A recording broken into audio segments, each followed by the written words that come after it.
ايوه انت صاحبي يلي يصبعك دايم جاهز على الكيبورد عشان تكتب فاشل. وقف لحظة، ليش لما سوني تحلبك وتشفط جيبك تبتسم؟ ليش آبل تبيعك خردة ب5,000 ريال وانت تصفق وتنافق؟ لكن بنت بلدك لو سوت تطبيق ب5 ريال فجأة تصير قاضي محكمة وتصرخ استغلال، نصابين، حلب. ليش النفاق هذا؟ المشكلة مو في الفلوس، الحقيقة توجع بس لازم تسمعها. المشكلة في عقدة النقص اللي معششة في مخيخك. أنت مبرمج إن الأجنبي هو السيد المنزه، وإن ابن بلدك مجرد كتكوت تقني ما يفهم. تخيل يا مؤمن تقبل سياسات احتكار عالمية تذلك، بس عند المحتوى المحلي تسوي فيها ستيف جوبز زمانك وتنتقد بوقاحة، وانت في النهاية MBC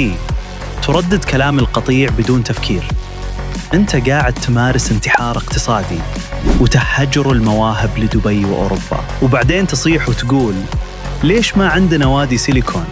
يا صاحبي أنت اللي دفنتها بلسانك الصريح، والكلام لك أنت كمان يا مبدع الغفلة. لا تسوي لي فيها الضحية وتصيح الجمهور حطمني. إذا تطبيقك مليان جلتشات ومحتواك عبارة عن هبد وتجميع قص ولصق، لا تتوقع من الناس تطبل لك. الجمهور العربي ذكي وشم ريحة التسليك في شغلك. الفشل مو مؤامرة كونية ضدك، الفشل لأنك قدمت خردة وتوقعت الجمهور يدعمك لمجرد أنك ولد البلد.